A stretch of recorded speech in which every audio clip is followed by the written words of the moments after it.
Hello, everybody. Welcome to AMAZE Live. I'm so excited to have Ran on for today's conversation. Hi. Hi, thank you so much for having me. Yeah, I'm thrilled. I was so excited to meet you a couple months ago for the at an event that we did in Boston, and you were just such a rock star in front of this crowd of parents who were all kind of like a little freaked out about talking about sexuality and things like that. So I had started warming to getting you on the broadcast. And this is your first one, correct? This is my first one of multiple ones, I hope. Yes, yes, absolutely. Well, while we are, waiting for people to join us, and as we just like get started, I would actually just love to hear, as I mentioned, you're like a rock star in front of the parents and on the education space, but could you just give viewers a little bit of a sense of your background in the field? Sure, yeah. So my full name, I'm Ran Courant-Morgan. I'm the manager of parent education at Planned Parenthood League of Massachusetts. And my background has been in a range of different areas, a lot of work in behavior. So I'm a board certified behavior analyst and a licensed applied behavior analyst. And for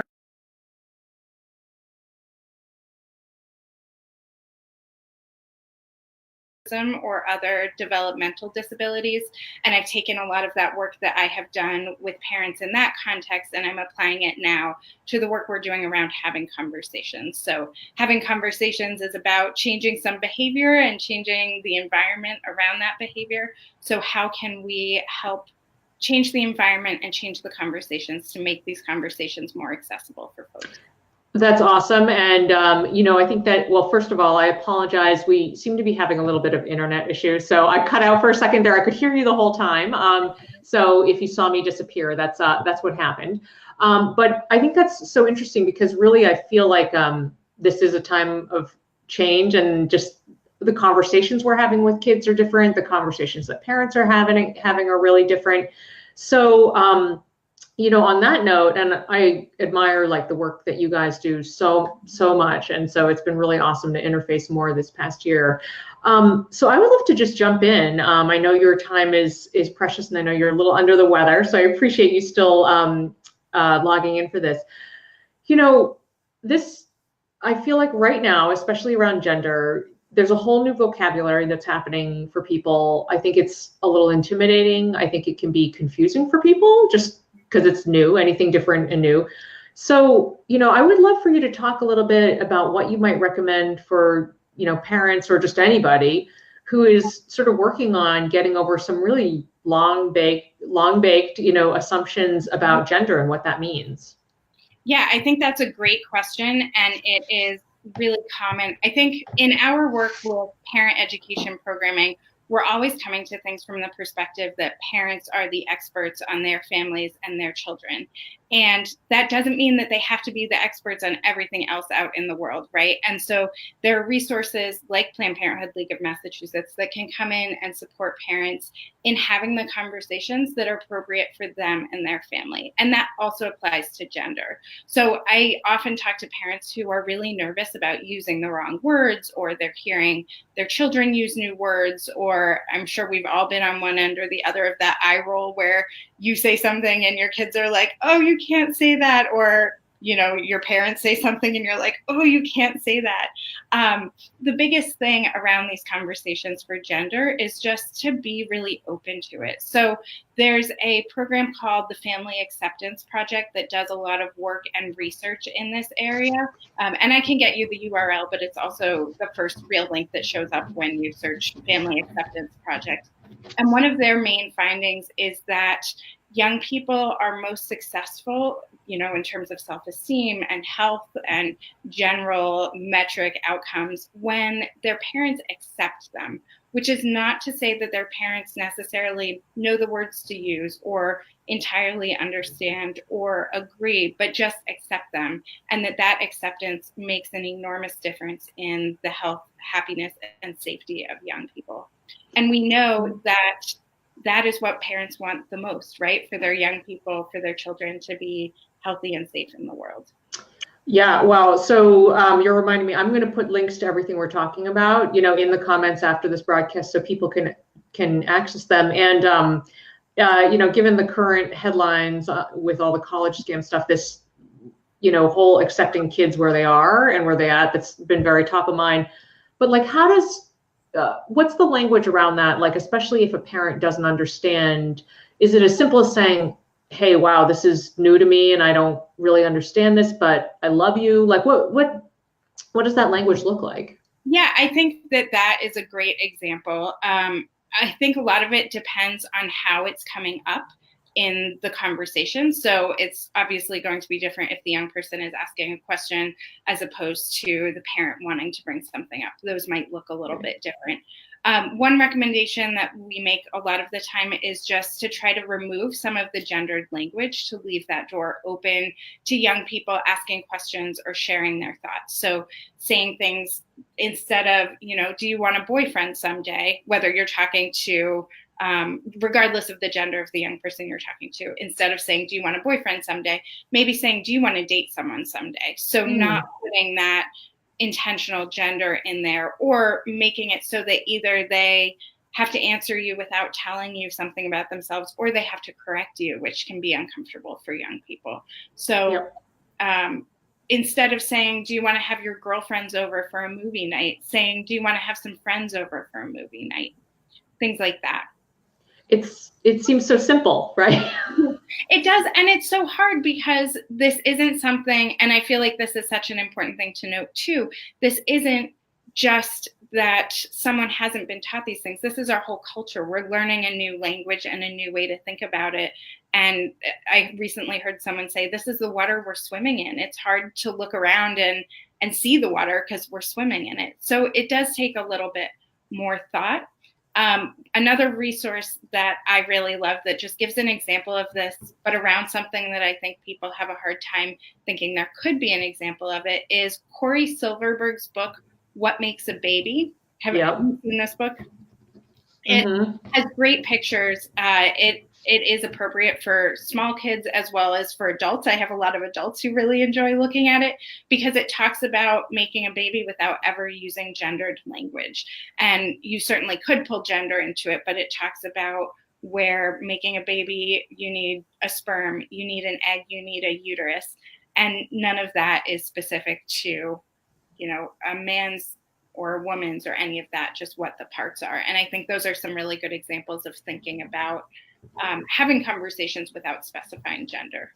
Yeah, I think that's fabulous. The reason I keep looking at, I'm writing notes for things I want to share after. This is reminding me not to self-promote my podcast, but I did a really great interview with a friend, Casey Brown, and it was called, I think, Gender Identity 101 or something like that. But I just feel like from Casey, I have learned just so much about simple conversational tweaks. And I think it's important to note that it takes a little practice, and now I'm totally good with it, without, don't need to use pronouns, whatever. But it takes practice, and that's like totally normal and totally okay. So I just wanted to bring that up because I think one thing that can get in the way is people being worried about making mistakes. Yes. And you mentioned pronouns too. I hear a lot of people being really nervous about making mistakes around pronouns. And one thing to do is to practice. I think, of course, not necessarily. Of course, many people are very comfortable using he and she, but express some discomfort or concern around using they pronouns. And those people may be worried about messing up. And so it can be something, I don't know, around the dinner table where we say, okay, we know this is something we need practice. Let's practice talking about each other, sharing facts about each other using only they pronouns. Or let's tell stories about our dog today using only they pronouns, but getting some of that practicing saying it out loud, seeing how it feels, seeing where you get tripped up, and getting feedback from other people, and also having a totally normal conversation without getting feedback from other people can make a really big difference in feeling comfortable using that language. And of course, if someone messes up pronouns, it doesn't have to be a big conversation. It can just be, oh, I'm sorry about that. Let me try again. Yeah, exactly. So you were talking about earlier about the difference between like a kid bringing something up on their own versus a parent initiating a conversation. I would love for you to talk about maybe some just like everyday out in the world kind of examples of how parents could initiate a conversation if they feel like they do want to talk about it, and maybe get some practice on it, and like what are some like really easy ways they can enter the conversation? Yeah, so the downside of it being the water that we're swimming in, or I mean, the downside is it's the water we're swimming in, but that can be the upside too, because there's so many opportunities to find teachable moments. And those might look different for different parents.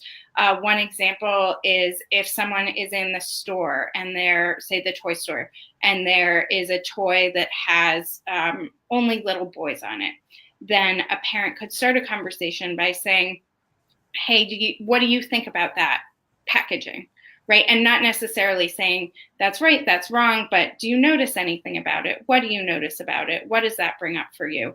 And if the child says, nothing, I really like that toy, cool, depending on the situation. And if they say, it looks like only boys can play with it, but I know some girls do play with it, then maybe following up with, yeah, it does look like only boys play with it. And that's kind of a bummer because this toy is for any kind of person to play with.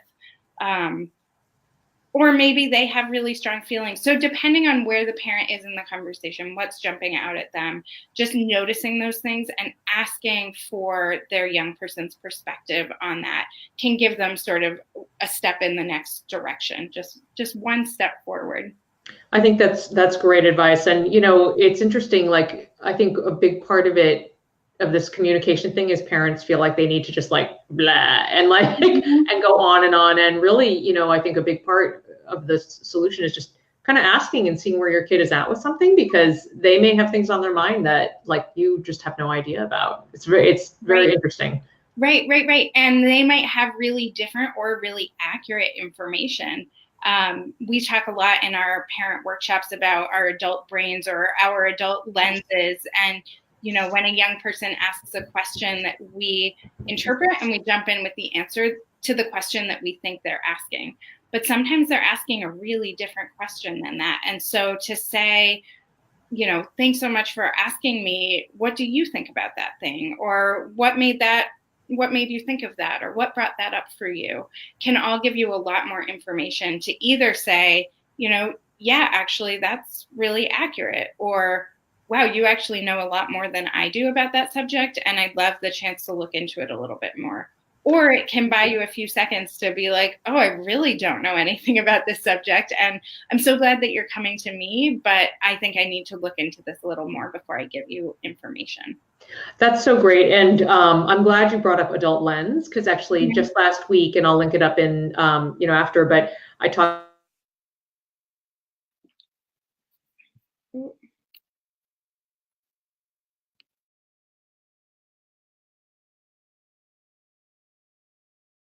Christine, to Dan Rice. He's on, guys. We're going to try to get back here.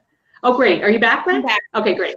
Sorry about that. So I was just saying that last week we did a broadcast about, how babies are made. And I think Dan was talking about how, well, and I feel like it applies here with adult lens, that one of the pieces of pushback that we've gotten is just like this whole idea of, well, I just want my kid to be young. Why do I have to talk to them about this stuff? Like, I don't want to talk, to them about sex and all this other stuff. And I think it's such an important reminder that a lot of these conversations actually have nothing to do with, sex or any kind of like intimacy or anything like that. It's just basic kid curiosity. Right.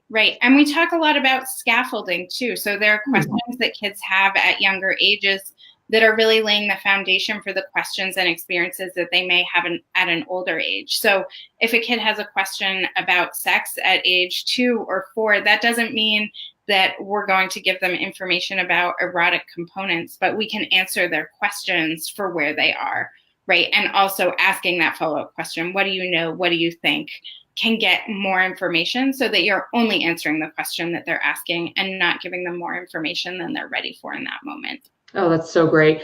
Speaking of questions, if anybody's on the broadcast and you have a question, or a lot of people come to the broadcast later and listen to it after we've been live, please drop them in the comments and we'll get back to you on that. So I want to move on to ask you about something that I think parents struggle with just because it's newer and also current in the media and things. But I would love if you have a couple of simple ways that to help parents talk to kids about the concept of being transgender, because this is something people are just, it's out there more, and but I think a lot of people struggle with that conversation point.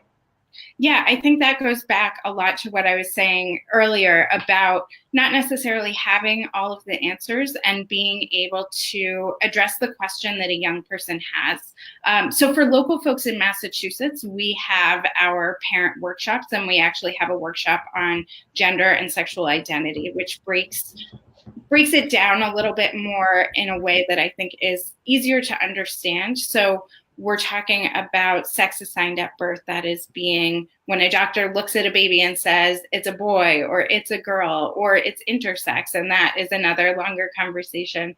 But when the doctor looks, that's different from someone's gender expression, which is different from their gender identity, which is different from their sexual orientation. Those are all different components of what can make up who a person is.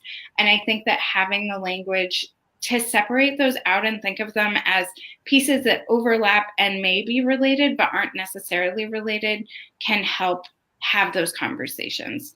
Other recommendations generally are to check out podcasts that talk about some of these things, or follow social media accounts that have some more information, that feel like they're speaking the language of the person who's reading them, so that you can understand what they're saying and figure out how to apply it. And again, parents don't have to have the answers, right? They just need to say over and over that they are accepting, that they are supportive, to look at how they can support their young person being who they are in the world.